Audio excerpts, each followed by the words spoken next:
उन्होंने कहा कुछ नहीं गिर रहा है, तो फिर एकदम से बिल्डिंग गिरने लगी और हम तो बाहर निकल आए और वो अंदर ही रह गए।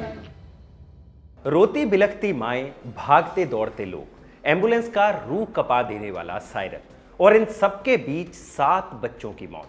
वो बच्चे जो पढ़ने के लिए स्कूल गए थे, लेकिन उन्हें कहां मालूम होगा कि आज एक हादसे में उनकी जिंदगी खत्म हो जाएगी। जिनकी बचेगी वो जिंदगी भर के लिए एक ट्रॉमा का शिकार हो जाएंगे।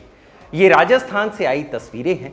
जिला झालावाड़ के मनोहर थाना ब्लॉक का पिपलोदी सरकारी स्कूल, जहां पढ़ाई करते बच्चों पर स्कूल की छत गिर गई, बच्चे दब गए और इन मासूमों ने जान गंवा दी। और अब यह हादसा हो जाने के बाद शुरू हो गई है लीपापोती। सूबे के शिक्षा मंत्री उच्च स्तरीय जांच की बात कर रहे हैं। शिक्षा विभाग के निदेशक कह रहे हैं कि बरसात के मौसम में ऐसी घटनाएं होती रहती हैं। और मुख्यमंत्री क्या कर रहे हैं? शोक प्रकट कर रहे हैं। लेकिन सवाल है कि जांच से लेकर शोक प्रकट करने तक की इस टिपिकल और बेशर्म कवायद से क्या लौटने वाला है? क्या उन 7 बच्चों की जिंदगी लौट जाएगी? क्या वो माँ बाप जो चित्कार कर रहे हैं वो चुप हो पाएंगे? और उससे बड़ा सवाल ये है कि जब जर्जर स्कूलों को लेकर राजस्थान में सवाल उठ रहे थे, अखबार में बच्चों की लिखी चिट्ठी छप रही थी, तब भी इस ओर ध्यान क्यों नहीं दिया गया? ये नौबत आखिर क्यों आई? नमस्कार, मैं हूं भूपेंद्र सोनी और आप देख रहे हैं खबर गांव समाचार। आज के शो में बात करेंगे राजस्थान के झालावाड़ में हुए हादसे की। पूरा चिट्ठा खोलेंगे कि कैसे लंबे समय से राजस्थान में स्कूल की जर्जर इमारतों को लेकर लोग सवाल उठा रहे थे। शो के अंत में बिहार चलेंगे, जहां विधानसभा का सत्र चल रहा है। खूब गहमागहमी है। राबड़ी देवी का बयान आया है बिहार के डिप्टी सीएम सम्राट चौधरी को लेकर, तो वहीं आरजेडी ने तेजस्वी यादव की जान को खतरा भी बताया है। विस्तार से इन सब पर बात होगी, तो चलिए शुरू करते हैं। क्या वक्फ संशोधन कानून संवैधानिक है? सवाल है जाति जनगणना, जाति कैसे पूछ ली? बताइए। कौन रेडिकलाइज हो चुका है? मिट्टी में मिलाने का समय आ गया है। सबसे पहले आप ये वीडियो देखिए। स्कूल में साहब 8 बजे लगभग स्कूल डल की जब बच्चे दस जाते खूर के लाया ये रेड के मासा बांध नहीं याद नहीं रहा कि भाई स्कूल डल रही तो याद तो करा।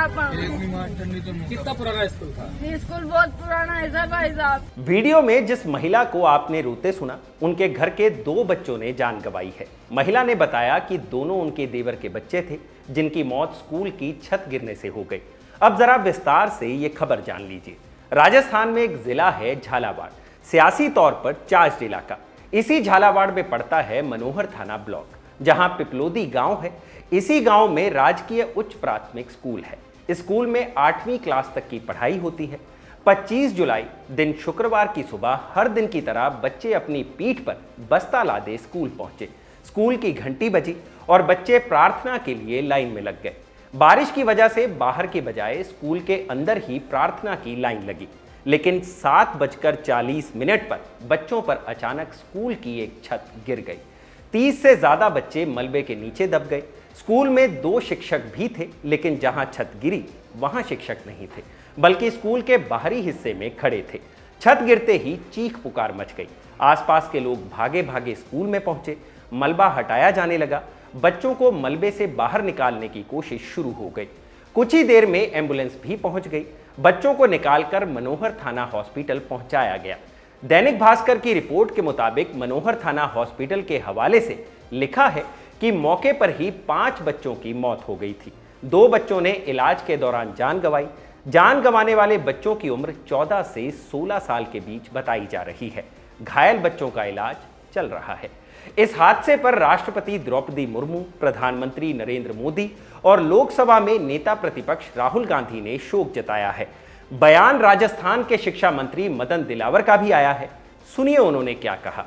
मैंने जिला कलेक्टर शिक्षा अधिकारियों को निर्देश दिए हैं कि सब प्रकार की व्यवस्था की जाए, सब बच्चों का इलाज सरकारी खर्चे पे हो और किसी भी प्रकार की परेशानी नहीं होना चाहिए। और इस दुखद घटना की जांच मैं उच्च स्तरीय जांच कराऊंगा कि वास्तव में यह दुर्घटना क्यों हुई, क्यों छत गिरी। राजस्थान कांग्रेस के अध्यक्ष गोविंद सिंह डोटासरा ने ऐसे मौके पर राजनीति नहीं करने की बात कहते हुए सरकार पर सवाल उठाए। सुनिए। इस वक्त राजनीति तो नहीं करनी चाहिए, लेकिन जिम्मेदारी जरूर लेनी चाहिए और आगे इस घटना से सीख लेकर के हमको तुरंत सरकार को प्राथमिकता के साथ में वो विद्यालय जो बिल्कुल जर्जर हैं या सेफ नहीं है बच्चों के बैठने के लिए, उनके ऊपर पूरी तरीके से काम करना चाहिए और जब तक वहां पर नया भवन नहीं बने या रिपेयर नहीं हो तब तक उन बच्चों को दूसरी स्कूलों में ट्रांसफर करना चाहिए, उनको शिफ्ट करना चाहिए। डोटासरा ने मुद्दा उठाया है कि जब सरकार के पास हर चीज का डेटा है, फिर ऐसे भवन चिन्हित क्यों नहीं किए गए। इस हादसे के बाद यही सवाल घूम रहा है कि सरकार और प्रशासन ने जर्जर भवन चिन्हित क्यों नहीं किए। ऐसी इमारतों में बच्चों की पढ़ाई क्यों चल रही थी। एक चिट्ठी भी सोशल मीडिया पर शेयर की जा रही है जो दैनिक भास्कर अखबार में 17 जुलाई को छपी थी। यह पत्र राजकीय विद्यालय कोटा के बच्चों ने लिखा था। क्या था इस चिट्ठी में, शब्दशः सुनिए। हम सभी सरकारी स्कूलों के विद्यार्थी हैं। एक बार फिर आपके ध्यान में लाना चाहते हैं कि हमारे स्कूल भवनों की स्थिति गंभीर है। आए दिन कहीं प्लास्टर भरभरा कर गिरता है तो कहीं बारिश में छतों से पानी टपकता रहता है। कभी करंट का अंदेशा है तो कहीं टॉयलेट्स की हालत खतरनाक हो रही है। दीवारों में दरारें हैं, कहीं जल भराव है। बारिश में इन स्कूलों में हमें जान का खतरा रहता है। जब माता पिता हमें स्कूल भेजते हैं तो उनका दिल भी कांपता है। पिछले कई दिनों से हमारी पुकार को कोई नहीं सुन रहा। अभी ज्यादा समय नहीं हुआ, फरवरी में ही हमारी एक छोटी बहन दरबीजी स्कूल में टॉयलेट की दीवार ढहने से मौत के मुंह में समा गई थी। हमारे स्कूलों के संस्था प्रधानों से भेजी जा रही रिपोर्ट में आपको सब कुछ सुरक्षित होना बताया जाएगा। ये अधिकारी आपको बताएंगे ही नहीं कि हमारे स्कूलों का वास्तव में क्या हाल है। सर, आपकी भी पोती है जो स्कूल जाती है। दादा होने के नाते स्कूलों की हकीकत भी जानिए। अखबार में शिक्षा मंत्री के नाम चिट्ठियां लिखी जा रही थी। बच्चे अपील कर रहे थे कि वो ऐसे स्कूलों में पढ़ रहे हैं जहां हर वक्त हादसे की आशंका बनी रहती है। लेकिन क्या शिक्षा मंत्री और क्या अधिकारी किसी के कान पर जूं तक नहीं रेंगी। आखिरकार वो हादसा हो गया जिसका डर था और अब शिक्षा मंत्री मदन दिलावर उच्च स्तरीय जांच की बात कर रहे हैं। वही पुराना टेम्पलेट जिसमें हम ऐसे मामलों में लीपापोती होते हुए देखते हैं। जांच होगी, कुछ वजह सामने आएंगी, किसी अधिकारी को जिम्मेदार ठहराया जाएगा और कुछ महीने के लिए उसे सस्पेंड कर दिया जाएगा या ट्रांसफर हो जाएगा। लेकिन क्या इस प्रोसेस में जिम्मेदारी तय होगी कि आखिर लगातार सवाल उठने के बावजूद इस ओर ध्यान क्यों नहीं दिया गया। दैनिक भास्कर ने अपनी रिपोर्ट में इस हादसे को लेकर 3 लापरवाहियां दर्ज की हैं। पहली लापरवाही, स्कूल की एक बच्ची वर्षा राज क्रांति छत गिरने से पहले टीचर्स के पास गई थी जो स्कूल के बाहर खड़े थे। बच्ची ने बताया था कि छत से छोटे छोटे पत्थर गिर रहे थे, लेकिन टीचर्स ने उसकी बात को इग्नोर कर दिया। दूसरी लापरवाही, स्कूल के रसोइयों ने बताया है कि करीब 3 दिन पहले स्कूल की 10 दिन के लिए छुट्टी करने की बात सामने आई थी, लेकिन 1 दिन की छुट्टी के बाद ही स्कूल को खोल दिया गया। तीसरी लापरवाही, जिला कलेक्टर अजय सिंह राठौड़ के हवाले से लिखा गया है कि स्कूल शिक्षा विभाग को पहले ही निर्देश दिए गए थे कि जो भी जर्जर भवन हो वहां स्कूल की छुट्टी कर दी जाए, लेकिन खुद कलेक्टर का कहना है कि ना ही ये स्कूल जर्जर भवनों की लिस्ट में था और ना ही बच्चों की छुट्टी की गई। हम स्कूल में आए, सर ने बोला आप कमरे में बैठो प्रार्थना करेंगे। फिर ऊपर से कंकर गिरने लगे। किसी बच्चे ने बोला सर कंकर गिर रहे, तो उन्होंने कहा कुछ नहीं गिर रहा है। तो फिर एकदम से बिल्डिंग गिरने लगी और हम तो बाहर निकले आए और वो अंदर ही रह गए। कितने के बच्चे होंगे उस वक्त मौजूद? 30 के आसपास, 30-40 के लगभग थे। अच्छा, और आपके टीचर कहाँ थे उस वक्त? बाहर टेबल बैठ कर ये खा रहे थे पोए। स्थानीय लोगों का भी कहना है कि स्कूल की इमारत बहुत पुरानी थी और कभी भी ढह जाने की आशंका थी, लेकिन शासन प्रशासन की नजर इस ओर नहीं गई। ये उस इलाके के स्कूल का हाल है जो झालरपाटन विधानसभा क्षेत्र में आता है, जहां से राजस्थान की पूर्व मुख्यमंत्री वसुंधरा राजे विधायक हैं। यह इलाका जिस झालावाड़ 12 लोकसभा क्षेत्र के तहत आता है, वहां से राजे के पुत्र दुष्यंत सिंह सांसद है। इस पूरे क्षेत्र को वसुंधरा राजे का क्षेत्र बताया जाता है, लेकिन वहां भी एक स्कूल में 7 बच्चों की मौत छत गिरने से हो गई। स्कूलों का हाल बताता है कि किसी भी राज्य में शायद शिक्षा व्यवस्था और बच्चों की जान प्राथमिकताओं की सूची में सबसे अंत में आती है। राजस्थान से बिहार तक स्कूलों का हाल यही है। हाल ही में खबरगांव की टीम बिहार में ग्राउंड पर थी, जहां दरभंगा में एक पेड़ के नीचे बैठकर 50 से ज्यादा बच्चे पढ़ाई कर रहे थे, जो कभी बारिश में भीगते हैं, धूप में जलते हैं और पेड़ की डाल गिरने पर भागते हैं। हमारे साथी आकाश और जेरी द्वारा बिहार के दरभंगा से की गई ये रिपोर्ट भी आप जरूर देखिए।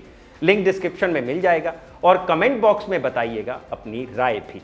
आखिर क्यों 2025 में भी स्कूलों का हाल ऐसा है कि बच्चे मौत की छत के नीचे पढ़ाई करने को मजबूर हैं। अब बढ़ते हैं अगली खबर की तरफ, जो बिहार से आई है। कल खबरगांव समाचार के एपिसोड में हमने बताया था कि बिहार विधानसभा में डिप्टी सीएम सम्राट चौधरी ने नेता विपक्ष तेजस्वी यादव के पिता लालू यादव को अपराधी बता दिया था। अब आज तेजस्वी यादव की मां यानी लालू यादव की पत्नी और बिहार की पूर्व सीएम राबड़ी देवी का बयान सामने आया है। क्या कहा उन्होंने, खुद सुन लीजिए। तो बच्चे से पिटाई वो करता है बड़ी रोड बैठ के, बच्चे से उनका हम गुंडा बात करते लड़की के छेड़त रहे हुआ बैठ के चढ़ा उनका दूसरा के गुंडाई करेगा। आज बिहार विधानसभा और विधान परिषद के सत्र का 5वां और आखिरी दिन था। विधानसभा का सत्र शुरू होते ही 7-8 मिनट के भीतर स्थगित हो गया। दूसरी ओर विधान परिषद में राबड़ी देवी ने कहा कि उनके बेटे तेजस्वी यादव की जान को खतरा है, बीजेपी और जेडीयू वाले हमला करवा रहे हैं। इससे पहले उन्होंने 4 बार हमला होने का दावा किया। विधान परिषद में आज बिहार के मुखिया नीतीश कुमार बोलने के लिए उठे और विपक्ष के काले कपड़ों पर भड़क गए। क्या बोले, सुन लीजिए। आप भी कभी पहने थे, ये कपड़वा पहन के आते थे, वो उनको छोड़ दो तो जरा देख लीजिए सबका कपड़ा कैसा पहने हुए है। ये जितना सब पटिया एक दूसरे के साथ है, सब एक ही तरह का कपड़ा पहने हो।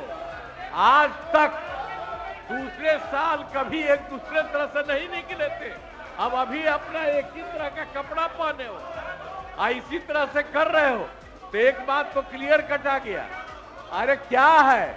तेजस्वी यादव ने मुख्यमंत्री का यही वीडियो एक्स पर पोस्ट करते हुए लिखा है, पहले कोई कपड़ा पहनता था, सदन में कोई कपड़वा पहन के आता था जी। ईश्वर से प्रार्थना है कि आदरणीय मुख्यमंत्री जी पूर्व की भांति सचेत और स्वस्थ अवस्था में रहें। दरअसल सत्र के पहले दिन से ही विपक्षी पार्टियों के नेता काला कपड़ा पहनकर सत्र में हिस्सा ले रहे थे। काले कपड़े पहनने को एसआईआर का प्रतीकात्मक विरोध बताया गया, तो इस तरह काले कपड़ों और हद पार बयानों के बीच आज का दिन भी खत्म हुआ और हम खत्म कर रहे हैं आज का शो। आज के इस शो को लिखा था मेरे साथी आकाश कुमार ने और इसे कैमरा के पीछे रिकॉर्ड किया है मेरी साथी निवेदिता ने। इस शो को लेकर आपकी क्या राय है हमें कमेंट बॉक्स में जरूर बताइएगा और इसी तरह देखते रहिए खबरगांव। शुक्रिया।